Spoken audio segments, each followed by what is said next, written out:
प्रिय भाई बहन परमेश्वर वाक्य दृश्य नुह अदृश्य तथापि दृश्य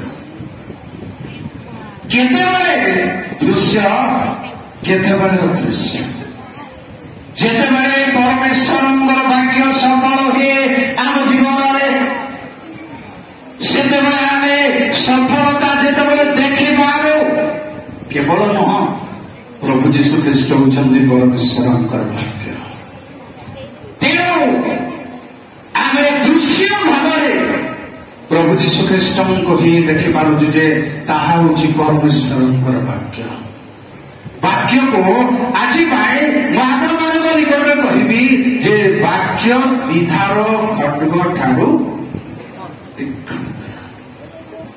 विधार खड्ग सहित तीक्ष्ण अधिक अच्छी विधार खड्ग तो विधार खड्ग किंतु ताठारू तीक्ष्ण अधिक अच्छी मु आपण मानक एक गोटे कथा कहवाक चाहे जे परमेश्वर वाक्य दुई प्रकार कार्य कर आज दिन अनेक कार्य करे सत किंतु आज दुई प्रकार कार्य गोटे प्रतिकूल कार्य कर गोटे अनुकूल कार्य कर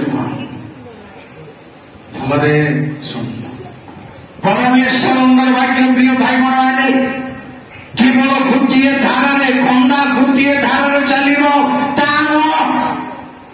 खंडा दुई धारे चल कारण आम जाऊ परमेश्वर वाक्य द्विधार खड्ग ठारू तीक्ष्ण पुण्य जाओ जे तुम्हें परमेश्वर वाक्य खड्ग धारण कर परमेश्वर वाक्य अर्थात आत्मा खड्ग धारण कर खंडार आक्षरिक कथा पदे सुंदर परमेश्वर वाक्य अन्य एक रूप खड्ग खड्गर दुई प्रकार कार्य शुणु प्रिय भाई माने परमेश्वर वाक्य शुणु शुणु ठीक व्यवहार जदि करुचंदी आपण परमेश्वर वाक्य चर्चा करू करू ठीक व्यवहार जब आम करू ठीक भाव जब आम शुणु ग्रहण करू तार गोटे प्रकार काम हम अनुकूलतार जदि आपण किसी जटिलता अच्छी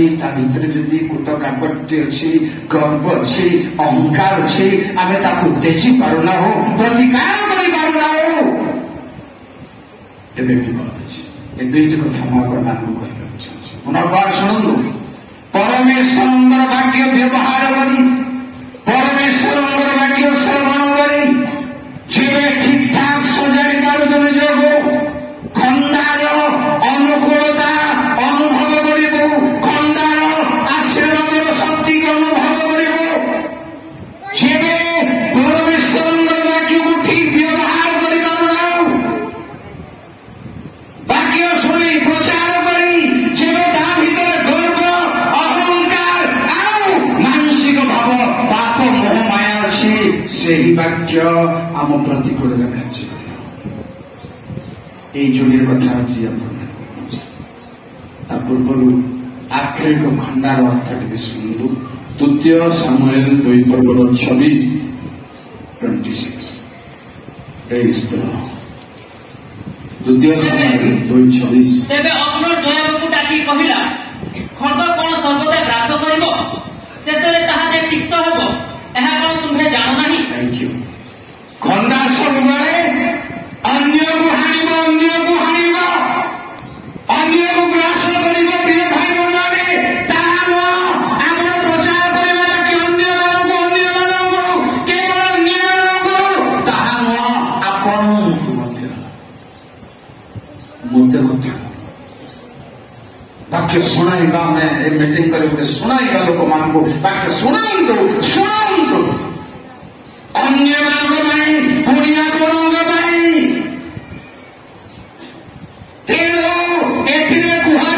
खंडा सब अन्य को ग्रास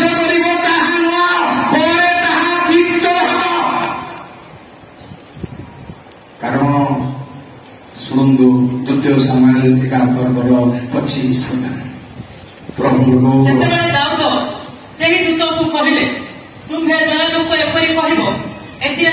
ବ୍ୟଥିତ ହୁଅ ନାହିଁ, କାରଣ ଖଡ୍ଗ ଯେପରି ଏକକୁ ଯେପରି ଅନ୍ୟକୁ ଗ୍ରାସ କରେ। Thank you. ଖଣ୍ଡାର ମହତ୍ଵ ଯେବେ ପରମେଶ୍ୱରଙ୍କ ବାକ୍ୟ ବୋଲି ବିଶ୍ୱାସ କରୁଛନ୍ତି, ଜାଣନ୍ତୁ ଆପଣଙ୍କ ଖଣ୍ଡା ଈଶ୍ୱରଙ୍କ ବାକ୍ୟ। ଅନ୍ୟକୁ ଆଘାତ କରିବ ଦରକାର ବେଳେ ଆପଣଙ୍କ ଆଘାତ କରିବ, ଛାଡ଼ିବନି। ମୋତେ ଆଘାତ କରିବ, ଛାଡ଼ିବନି। ଏଇ ସାବଧାନ ଆଜି ଆମର ଦରକାର ବୋଲି ମୋର ମତ। ଏଇ ସାବଧାନ ସବୁବେଳେ ଆମେ ବାକ୍ୟ ପ୍ରଚାର କରି ଅନ୍ୟମାନଙ୍କ ପାଇଁ ଥାଉଛୁ, ନିଜ ପାଇଁ ଏ କଣ କରିବ? ନିଜ ପାଇଁ। ସାଧାରଣ ଭାବରେ ପରିବା କାଟିଲା ବେଳେ ନିଜେ ବି କାଟି ହେଇଯିବାର ସମ୍ଭାବନା ଅଛି, କାଠ ହାଣିଲା ବେଳେ ନିଜେ ବି ହାଣି ହେଇଯିବାର ସମ୍ଭାବନା ଅଛି। ଅସାବଧାନର ପୂର୍ବକ କଥାରେ କହୁଛନ୍ତି, କାଟି ନ ଜାଣି କଦଳୀର ଦୋଷ। କାଟି ନ ଜାଣିଲେ, ଖାଇ ନ ଜାଣିଲେ, ବ୍ୟବହାର କରି ନ ଜାଣିଲେ ଆର ତୀକ୍ଷ୍ଣତା ଧ୍ୱଂସ କରିବ। ପ୍ରିୟ ଭାଇ ମାନେ, ସାବଧାନର ନିହାତି ଦରକାର। କେତେ ଯୁଗ ଏମିତି ଶୁଣାଇ ଚାଲୁଥିବେ, ଶୁଣାଇ ଚାଲୁଥିବା। ଆର ବ୍ୟବହାର ମୋ ପାଇଁ ବି ଦରକାର, ଆର ବ୍ୟବହାର ଆପଣଙ୍କ ପାଇଁ ଦରକାର, ଆମ ସମସ୍ତଙ୍କ ପାଇଁ ଦରକାର। ତେଣୁ ଦୂତକୁ କହିଲେ ଦାଉଦ, ଖଣ୍ଡା ସବୁବେଳେ ଜଣକୁ ଗ୍ରାସ କରିବନି, ଅନ୍ୟକୁ ମଧ୍ୟ ଗ୍ରାସ କରିବ। ଖଣ୍ଡା ସବୁବେଳେ ଗ୍ରାସ କରୁ କରୁ ପରେ ତାହା ଦୀପ୍ତ ହେବ। ଏହା ସାବଧାନ ହେବା ନିହାତି ଦରକାର। ଟିକେ ଦେଖନ୍ତୁ ବିଚାରକର୍ତ୍ତା 9 ପର୍ବର 53। ପ୍ରଭୁଙ୍କ ଗୌରବ ନାମରେ ଜୟ ହେଉ। ତହିଁରେ ଜଣେ ସ୍ତ୍ରୀ ଚକିର ଉପର ପଟ ଅବିବେକର ମୁଣ୍ଡ ଉପରକୁ ପକାଇ ତାହାର ଖପୁରି ଭାଙ୍ଗି ପକାଇଲା। ତେଣୁ ସେ ଶୀଘ୍ର ଆପଣ ଅସ୍ତ୍ରବାହକ ଯୁବକକୁ ଡାକି ତାହାକୁ କହିଲା, ତୁମ୍ଭ ଖଡ୍ଗ ବାହାର କରି ମୋତେ ବଧ କର। ଯୋଉ ଖଣ୍ଡାରେ, ପ୍ରିୟ ଭାଇ ଭଉଣୀମାନେ, ଯୋଉ ଖଣ୍ଡାରେ ଅନ୍ୟମାନଙ୍କୁ ଗ୍ରାସ କରିବା ପାଇଁ, ଅନ୍ୟମାନଙ୍କୁ ପରାସ୍ତ କରିବା ପାଇଁ ଯୋଉ ଖଣ୍ଡା ବ୍ୟବହାର କରୁଥିଲା, ସେଇ ଖଣ୍ଡାରେ କଣ ପାଇଁ ଘଟଣା ଘଟିଲା ଜାଣିଛନ୍ତି? ପ୍ରାଚୀରର ଅତି ନିକଟବର୍ତ୍ତୀ ହେବାରୁ। ଯୋଦ୍ଧାମାନଙ୍କର ପ୍ରଣାଳୀ ଏହା ନୁହେଁ।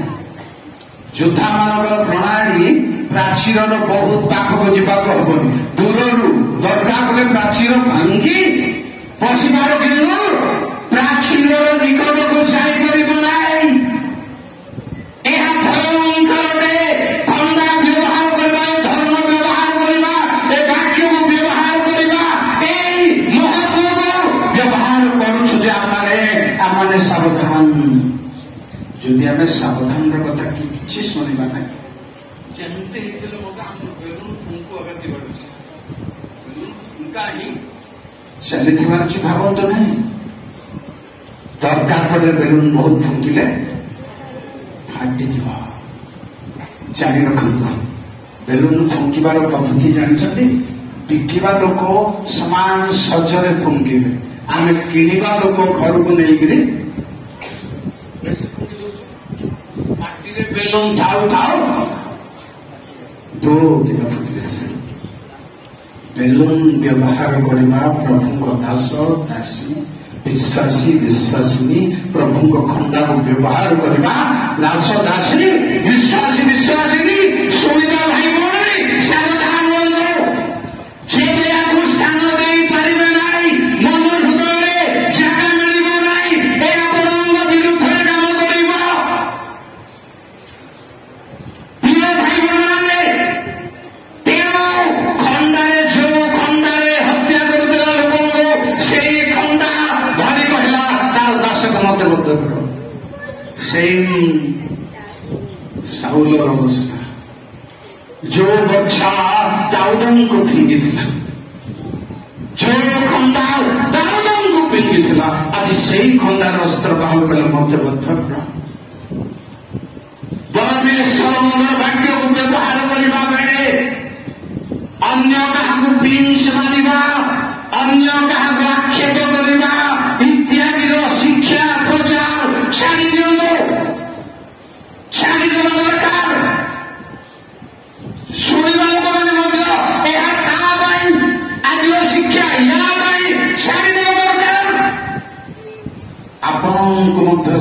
କଥା ଆସିବ। ତେଣୁ ଖଣ୍ଡା ଧରିବା ଲୋକମାନେ କଣ କଲେ, ତାହା ନିଜେ ବଧ ହେଲେ ନିଜର ଖଣ୍ଡାରେ। ତେଣୁ ପିତରକୁ ପ୍ରଭୁ ଯୀଶୁ କହିଥିଲେ, ଆପଣମାନଙ୍କର ମନେ ପଡି ଏତେ ଜାଣିବା ଶୁଣିବା କଥା ପଡି ଲମ୍ବା କରିବା ଦରକାର ନାହିଁ। ଗେଥସେମାନି ବଗିଚାରେ ଖଣ୍ଡାକୁ ବ୍ୟବହାର କରିବା ସେଭଳି ଉଚିତ ନଥିଲା।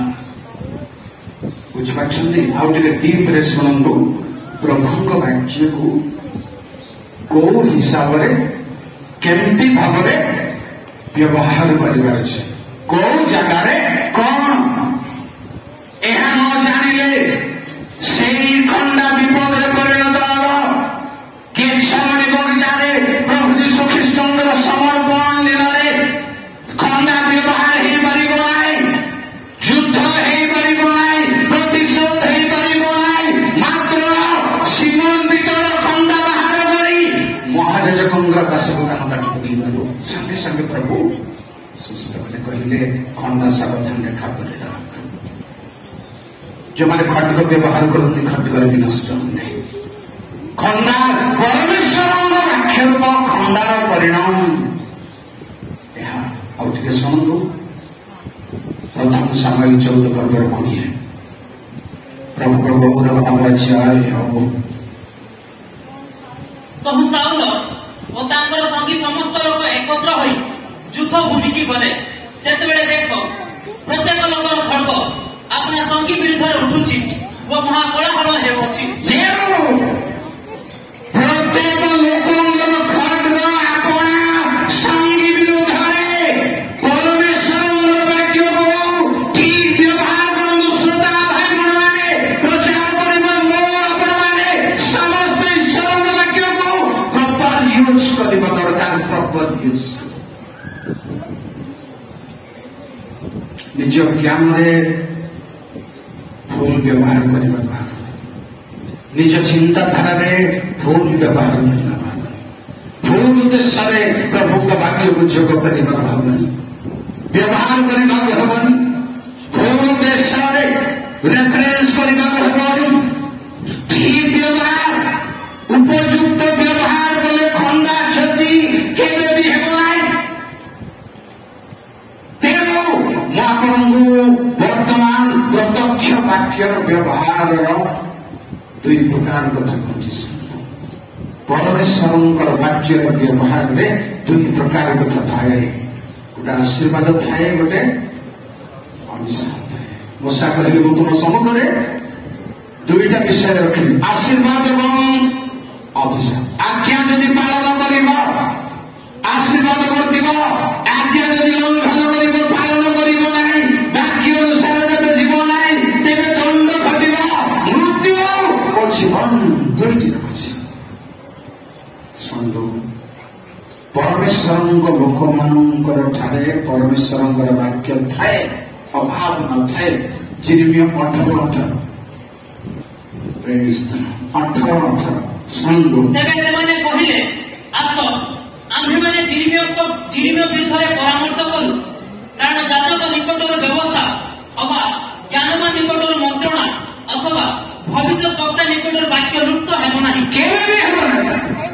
ଶୁଣନ୍ତୁ ପ୍ରଭୁଙ୍କ ଦାସମାନେ, ଆପଣମାନଙ୍କ ଠାରେ ବାକ୍ୟ କେବେ ଲୁପ୍ତ ହେବ ନାହିଁ।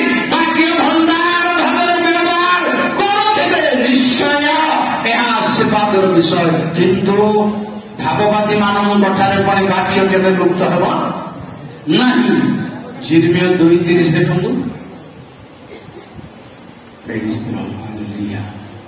ଆମ୍ଭେ ବ୍ୟର୍ଥରେ ତୁମ୍ଭ ସନ୍ତାନମାନଙ୍କୁ ଆଘାତ କରିଅଛୁ, ସେମାନେ ଶାସ୍ତି ଗ୍ରାହ୍ୟ କଲେ ନାହିଁ। ତୁମ୍ଭମାନଙ୍କ ନିଜ ଖଡ୍ଗ ବିନାଶକ ସିଂହ ତୁଲ୍ୟ ତୁମ୍ଭମାନଙ୍କର ଭବିଷ୍ୟତ ବକ୍ତାଗଣକୁ ଗ୍ରାସ କରିଅଛି।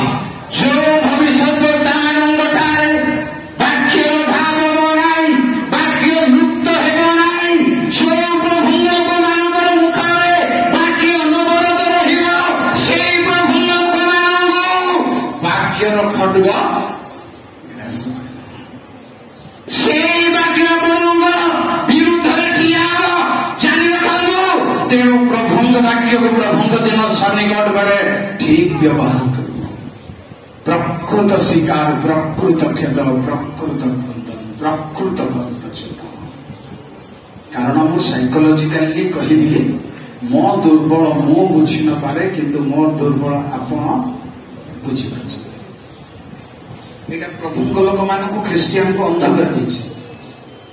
ନିଜ ଦୁର୍ବଳ ନିଜେ ଧରି ଯିଏ ପାରିଲା ସେ ହେଉଛି ବିଚକ୍ଷଣ ଲୋକ। ଯିଏ ନିଜର ଦୁର୍ବଳ ଧରି ପାରୁନାହିଁ ସେ ଅନ୍ଧ, ସେ ଅଜ୍ଞାନ, ଉଲ୍ଲଙ୍ଘ, ଦରିଦ୍ର, ଦୁର୍ଭାଗା, ନିଜର ଭଲ ନିଜେ ଜାଣିପାରୁନଥିବାରୁ।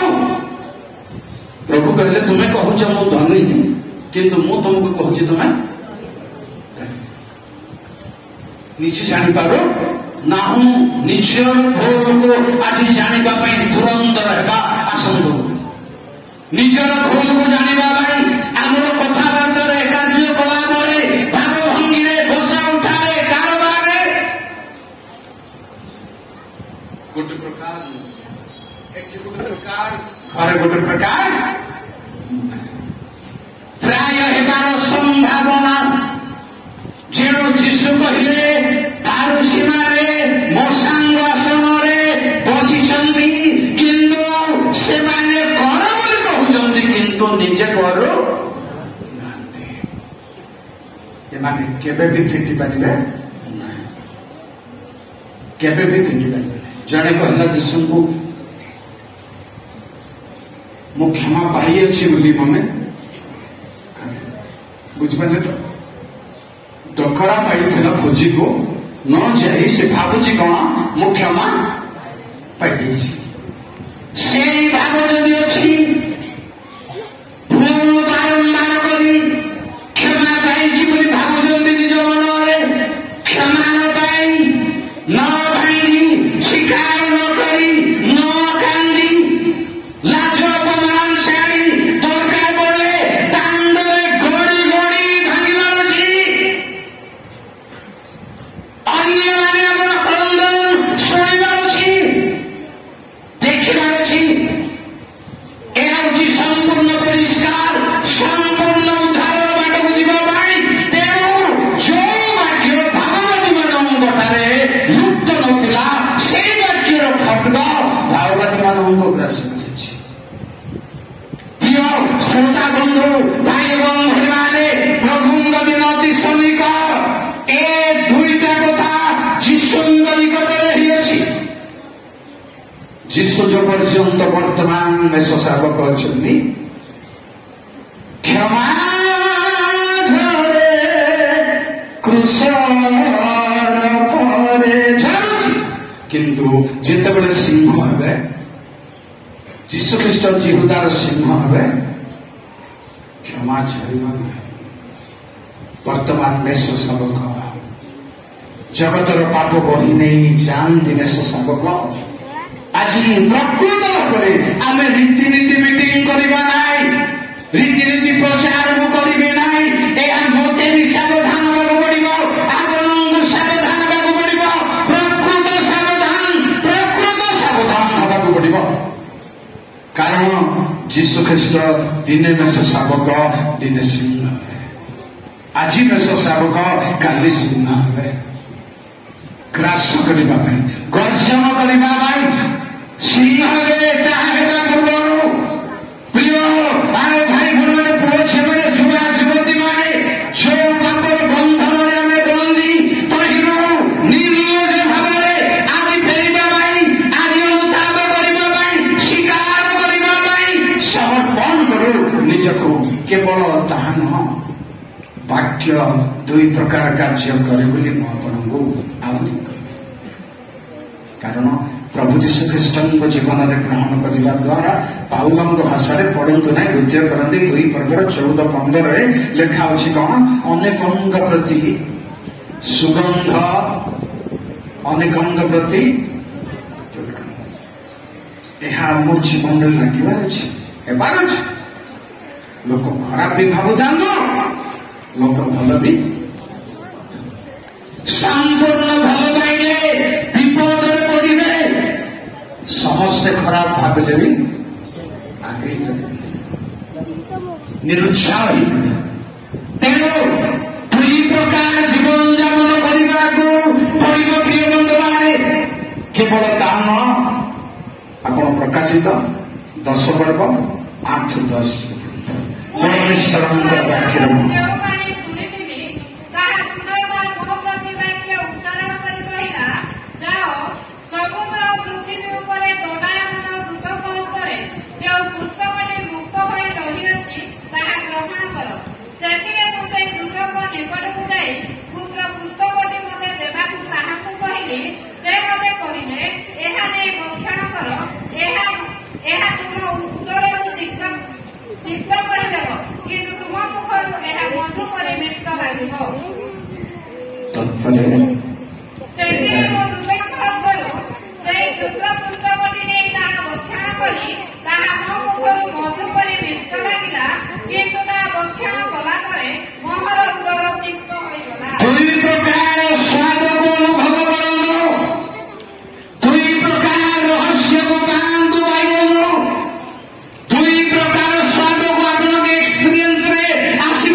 ବ୍ୟକ୍ତିଗତ ଭାବରେ କେହି ନ ଜାଣନ୍ତୁ, ଘରେ ସ୍ତ୍ରୀ ନ ଜାଣୁ, ପିଲାମାନେ ନ ଜାଣନ୍ତୁ, ବାକ୍ୟ ଆପଣଙ୍କ ଜୀବନରେ ହାତୁଡ଼ି ସାଜୁ, ବାକ୍ୟ ଆପଣଙ୍କ ଜୀବନରେ ଜଳ ସାଜୁ, ରୁଟି ସାଜୁ, ଭକ୍ଷ୍ୟ ହେଉ, ଖଟକ ଦିଅ।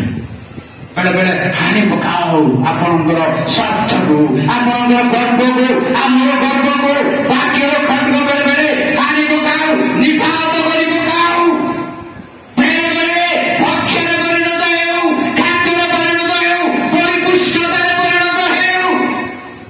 ଦୁଇ ପ୍ରକାର ଯେବେ ହେଉନାହିଁ ଦୁର୍ଭାଗ୍ୟ, ଆପଣ ଦୁର୍ଭାଗ୍ୟ କହିଲେ ପ୍ରଭୁ।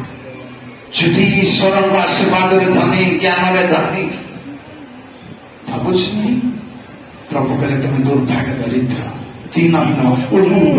ଆଉ ଗୋଟେ କଥା କଣ, ତମେ ଦେଖିପାରୁନ, ନିଜକୁ ଜାଣିପାରୁନ, ଜାଣିପାରୁନାହୁଁ, ନିଜକୁ ଦେଖିପାରୁନାହୁଁ।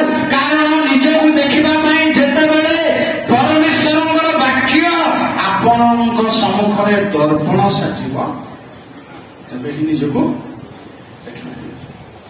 ଯୋଉ ପର୍ଯ୍ୟନ୍ତ ଭିନ୍ନ ଭିନ୍ନ ରୂପ ସାଜୁନାହିଁ ବାଇବଲ ଆପଣଙ୍କ ଲାଇଫରେ, ସ୍ପିରିଚୁଆଲ ଲାଇଫରେ, ଯେବେ ଖଣ୍ଡା ସାଜୁନାହିଁ ଭୟ ରହିବ ନାହିଁ। ଯେବେ ଖଣ୍ଡା ସାଜୁଛି ଶତ୍ରୁ ପ୍ରତିକୂଳରେ, ଅନ୍ଧକାରର ଶକ୍ତି ପ୍ରତିକୂଳରେ, ବାଇବଲ ଖଣ୍ଡା ବି ସାଜୁ।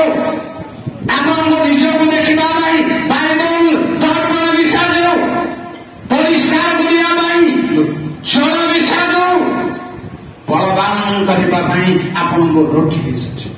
ଯେତିକି ତାର ଭାବଭଙ୍ଗୀ ଅଛି, ଗୁଣ ଅଛି, ଜଣେ ବିଶ୍ୱାସୀଙ୍କ ଅନୁଭବରେ ଲାଗିବା ନିହାତି ଦରକାର।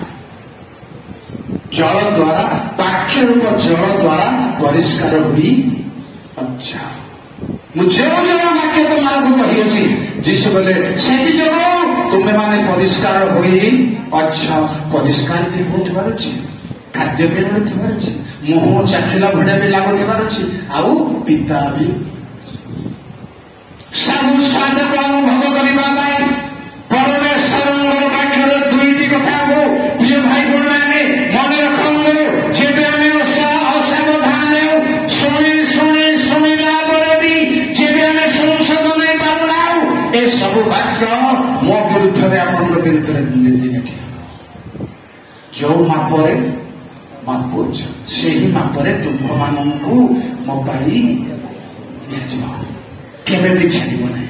ଜାଣି ରଖନ୍ତୁ, ପରମେଶ୍ୱରଙ୍କର ବାକ୍ୟ ଆମମାନଙ୍କୁ ଆରୋଗ୍ୟ କରୁଛି, ପରମେଶ୍ୱରଙ୍କ ବାକ୍ୟ ଆମମାନଙ୍କୁ ସବଳ କରୁଛି, ସୁସ୍ଥ କରୁଛି।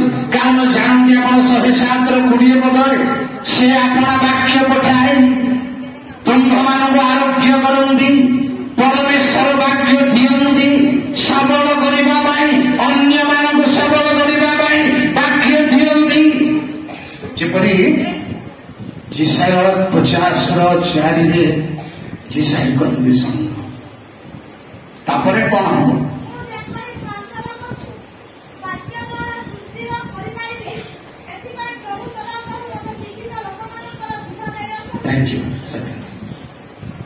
ବାକ୍ୟ ଅନ୍ୟମାନଙ୍କୁ ସୁସ୍ଥିର କରିବା, ଅନ୍ୟମାନଙ୍କୁ ସବଳ କରିବା, ଅନ୍ୟମାନଙ୍କୁ ଭାଇ ଭାଇ ଦେଇପାରିବେ, ଅନ୍ୟମାନଙ୍କୁ ଅନୁଧାନ କରିପାରିବେ ଏଇ ବାକ୍ୟ ଦ୍ୱାରା। କିନ୍ତୁ ଯେବେ ବାକ୍ୟକୁ ଅସତ୍ ବ୍ୟବହାର କରୁଛୁ କଣ ହେବ ସେ ବାକ୍ୟ ଜାଣିଛନ୍ତି? ଜିଘରେ ଏକର ଛାଳ। ଦୁଇ ପ୍ରକାର ହେବ ବୋଲି ମୁଁ ଆରମ୍ଭରେ କହୁଛି ଆପଣମାନଙ୍କୁ। ମାତ୍ର ଆମ୍ଭେ ଆପଣ ଦାସ ଭବିଷ୍ୟତ ବକ୍ତାମାନଙ୍କୁ ଯେ ବାକ୍ୟ ଓ ବିଧି ଆଜ୍ଞା କଲୁ ସେ ସବୁ କି ତୁମମାନଙ୍କ ପୂର୍ବପୁରୁଷ ଗଣକୁ ଗୋଡ଼ାଇ ଧରିଲା ନାହିଁ? କଣ କଣ କରି ଗୋଡ଼ାଇ ନା ଗୋଡ଼ାଇ ଧରିଲା ଧରିଲା ନାହିଁ ମାନେ ପ୍ରଶ୍ନ ଚିହ୍ନ ଅଛି। ତାର ଅର୍ଥ ଯେଉଁ ବାକ୍ୟ ଆମେ କହିଛୁ ତୁମକୁ ଗୋଟାଇ ଗୋଟାଇ ଧରିଛି। ତଳେ ଶୁଣନ୍ତୁ। କହିଲେ ସେମାନେ ଫେରି କହିଲେ, ସୈନ୍ୟାଧିପତି ସଦାପ୍ରଭୁ ଆମ୍ଭମାନଙ୍କର ଆଚରଣ ଓ କ୍ରିୟା ଅନୁସାରେ ଆମ୍ଭମାନଙ୍କ ପ୍ରତି ଯେ ରୂପ କରିବେ ବୋଲି ମନସ୍ଥ କଲେ ତଦ୍ରୂପ ବ୍ୟବହାର ଆମ୍ଭମାନଙ୍କ ପ୍ରତି ସେ କରିଅଛନ୍ତି। ଧନ୍ୟବାଦ। ଯେବେ ପରମେଶ୍ୱରଙ୍କର ବାକ୍ୟ ଅନ୍ୟମାନଙ୍କୁ ଆମେ ସବଳ କରୁଛୁ, ପରମେଶ୍ୱରଙ୍କ ବାକ୍ୟ ଅନ୍ୟମାନଙ୍କୁ ରିଭାଇଭ୍ କରୁଛୁ, ସେଇ ବାକ୍ୟ ଗୋଟେଇ ଗୋଟେଇ ଆପଣ ଜୀବନରେ ଗଲେ ବି ସେଇ ବାକ୍ୟ ଗୋଟେଇ ଗୋଟେଇ ଆପଣଙ୍କୁ ଧରିବ। ଜାଣି ରଖନ୍ତୁ ଭାଇ ଭଣ୍ଡାରେ ପ୍ରଭୁଙ୍କ ବାକ୍ୟକୁ ଠିକ୍ ଗ୍ରହଣ କରନ୍ତୁ, ଠିକ୍ ଶ୍ରବଣ ଠିକ୍ ଗ୍ରହଣ କରିବା, ଠିକ୍ ଶ୍ରବଣ, ଠିକ୍ ପ୍ରଚାର କରିବା, ଠିକ୍ ବ୍ୟବହାର କରିବା। ତାର ବାକ୍ୟ ଭିତରେ ଆମେ ଲୋକଙ୍କ ବାକ୍ୟ ଭିତରକୁ ଆଣୁ। ତେଣୁ ଯିଶାୟ କହିଲେ ମତେ ଶିକ୍ଷିତ ଲୋକମାନଙ୍କର ଜିହ୍ବା ଦେଇଛନ୍ତି। ଏଠି ଯେଉଁମାନେ ବହୁତ ପାଠ ପଢିଛନ୍ତି, ବିଏ ବାଲା ବିଏ ବାଲା ଆଟଲିଷ୍ଟ ଅଛନ୍ତି, ହାତରେ ଗନ୍ତୁ ଗ୍ରାଜୁଏଟ୍ ବାକ୍ୟରେ ଥିବେ ନା।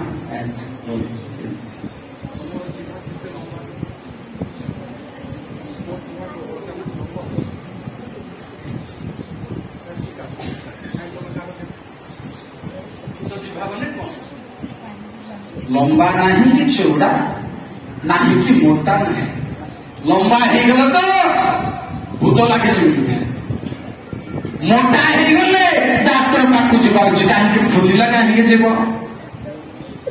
ପ୍ରିୟ ଭାଇ ଭଉଣୀମାନେ, ସେବେ ପତଳା ହେଇଯିବ, ଜିଭରୁ ବାକ୍ୟ ବାହାରିବା ଶିକ୍ଷିତ, ଆକୁ କୁହାଯାଏ ଶିକ୍ଷିତ ଯିବା। ଯାହା ବାହାରିବ ଅସଲ ବାହାରିବ, ଥିବା ଅନୁମୋଦିତ ଥିବା, ବାଇବେଲର ଅନୁମୋଦିତ ଥିବା କଥା ସବୁ କଥାବାର୍ତ୍ତା ହେବାରୁଛି, ତାହେଲେ ତାହା ଶିକ୍ଷିତ ଯିବା, ତାହେଲେ ପରମେଶ୍ୱରଙ୍କ ବାକ୍ୟ ତତ ଯିବା। ଜାଣି ରଖନ୍ତୁ, ନଚେତ୍ ସେହି ବାକ୍ୟ ଗୋଟେଇ ଗୋଟେଇ ଧରିବ, ତଳେ ପକେଇବ, ବାନ୍ଧିବ। ତେଣୁ ଆସନ୍ତୁ ପରମେଶ୍ୱରଙ୍କ ବାକ୍ୟକୁ ଠିକ୍ ବ୍ୟବହାର। ପ୍ରଭୁ ଆମମାନଙ୍କୁ ଦେଇଛନ୍ତି ତାଙ୍କ ସେବାରେ ଲଗେଇବା ପାଇଁ, ଅନ୍ୟମାନଙ୍କୁ ତିଆରି କରିବା ପାଇଁ, ଅନ୍ୟମାନଙ୍କୁ ସୁସ୍ଥିର କରିବା ପାଇଁ। ଯିଶାୟ ତା ତଳେ ଆଉ ଗୋଟେ କଥା କହିଲେ ଯେ ମତେ ପ୍ରତି ପ୍ରଭାତରେ ମୋର କର୍ଣ୍ଣକୁ ଶିକ୍ଷିତ ଲୋକମାନଙ୍କର କର୍ଣ୍ଣ କରି ମୋ କର୍ଣ୍ଣକୁ ଯୋଗାନ୍ତି। କେମିତି ଶିକ୍ଷିତ ଲୋକମାନଙ୍କର କାମ? ନା, ସୁନ୍ଦର ଥାଉ, ଏଇଟା ବାହ୍ୟ କର୍ଣ୍ଣ ନା, ଶିକ୍ଷିତ ଭାଷାରେ କହିବି ବାହ୍ୟ କର୍ଣ୍ଣ, ଏଇଟା କର୍ଣ୍ଣ ନୁହଁ, ଏଇଟା ବାହ୍ୟ କର୍ଣ୍ଣ। ଆମର ଅନ୍ତଃକର୍ଣ୍ଣ ମଧ୍ୟକର୍ଣ୍ଣ ହଉଛି ଅଛି, ତାକୁ ମଧ୍ୟକର୍ଣ୍ଣ ବା ଅନ୍ତଃକର୍ଣ୍ଣ ବୋଲି କୁହାଯାଏ। ଏଇଟା ବାହ୍ୟ। ଏ ଚମଡ଼ା କାନକୁ କାଟି ଫିଙ୍ଗି ଦେଲେ ମଧ୍ୟ ଶୁଣି ହେବ ନା ନାହିଁ? ପିଓର ଶୁଣି। ତେଣୁ ସେଇ କାନ ଶିକ୍ଷିତ କାନ, ଶିକ୍ଷିତ କାନର ଅର୍ଥ ମୁଁ କହିବି ଆପଣଙ୍କୁ, କହୁନାହାନ୍ତି ଶୁଣୁ। ଯେତେବେଳେ ଝିଅ ମଶା ପାହାଡ଼କୁ ଯାଇଛନ୍ତି, ହାରଣ ଲୋକମାନେ ତଳେ ପାଛୁରୀ ବନେଇ ନାଚୁଛନ୍ତି, ଲୀଳା କରୁଛନ୍ତି। ଏ ଶବ୍ଦ ଶୁଣିଲା ପରେ ମଶାଙ୍କ ଛଡ଼ାଯାର ପରିଚାରକମାନେ କହିଲେ, ମହାଶୟ ଗାଁରେ ପରାଜୟର ଶବ୍ଦ ହେଉଛି। मूसा कहले एटा जयर शब्द नुह कि पराजयर शब्द नुह गायनर शब्द एटा प्रत्येक जिनस को शुणी से बारी पारे ये शिक्षित कर्ण शुणिला बेले ठीक बारिबा दरकार ठीक बुझा दरकार आईब कहले कर्ण कि शुणिबा वाक्य की विचार करे नहीं पारी पारे नहीं कि परीक्षा करी पारे कि से कान दरकार से मन दरकार आगे कहबी साउल मोटा मोटा बाछुरी आनी मु सबू मानली प्रभु कथा शुणिली मो जय स्तंभ स्थापना कली किंतु सामुएल कौन करे जान मु गोरु और मेषर रब कोठी बांधी देइछंदी साउल गोरु छेड़ी मेढा को लुचेई बांधी देइछंदी कोठी पाप करिछंदी काहा को जणा नाही किंतु परमेश्वर वाक्य चाहा तारे दिबो ताकू जणा हो से कहिले मु गोरु रब आपको कहा जाए शिक्षित लोक मानकर आसंद प्रिय भाई बहन परमेश्वर को दुई प्रकार भाव लक्ष्य रखी था जदि मान कहबू से विरुद्ध रे जदि आम निश्चित भाव पालन करूँ से कहले तुम बैरी मान बैरी आम हेबू शत्रु मान शत्रु आम हेबू जदि तुम आज्ञा पालन लंघन कर रब जदि शुणव ना सावधान क्षमा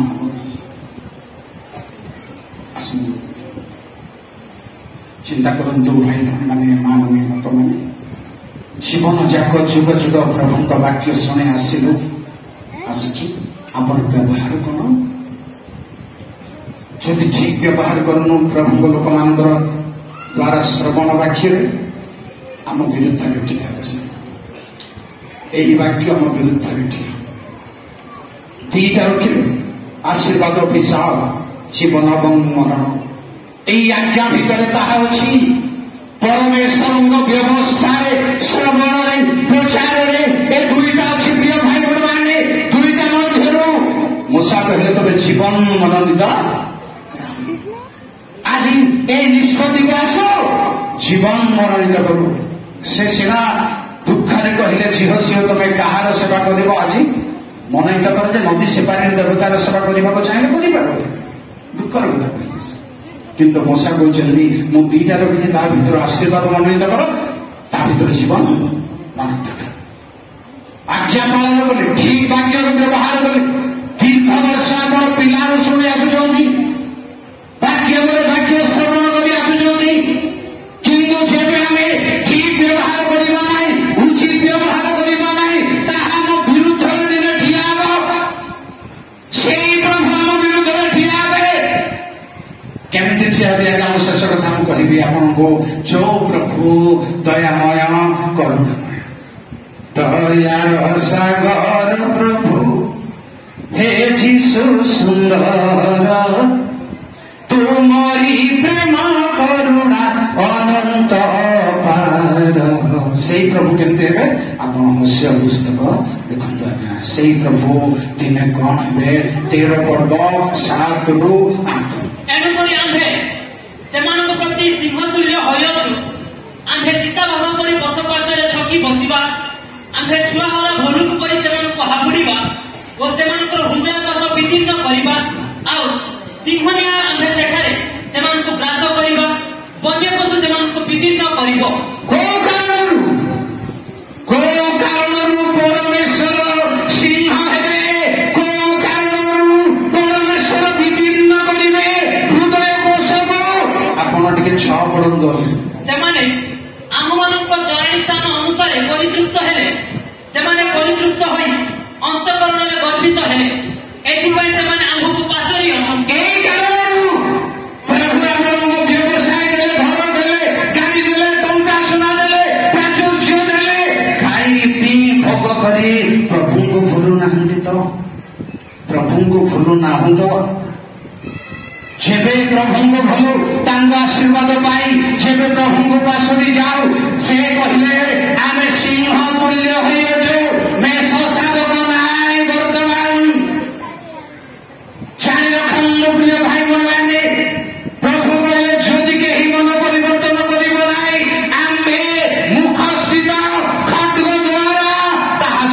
ଯୁଦ୍ଧ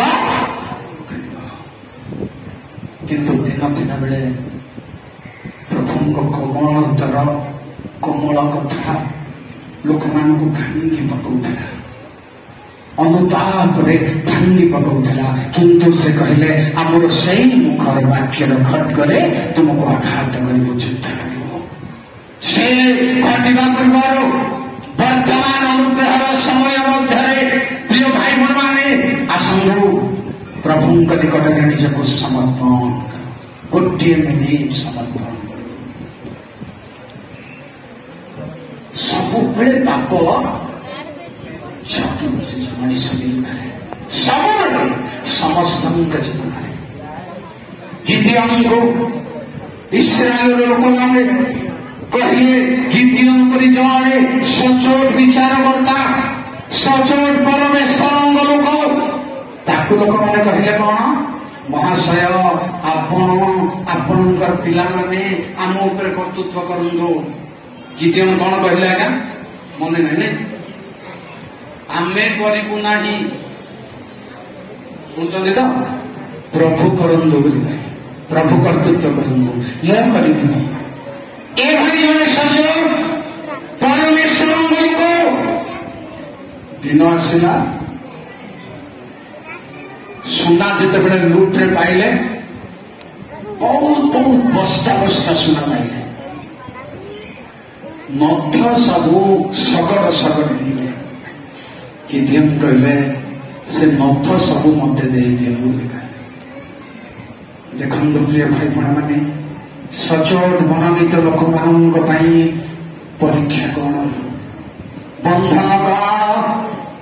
ସେଭଳି ଆମ ଜୀବନ ଯାତ୍ରାରେ କଣ ବନ୍ଧନ, କଣ କ୍ଷତିର କାରଣରେ ଆମେ ହାବୁଡ଼ରେ ପଡ଼ିଯାଇଯାଉ? ସେ ଇସ୍ରାଏଲୀୟ ଲୋକମାନଙ୍କର ନଥ ବହୁତ ଗଦା ହେଇଗଲା, ତାହା ଗିଦିୟନ ନେଇ ଏଫଦ ବନାଇଲେ।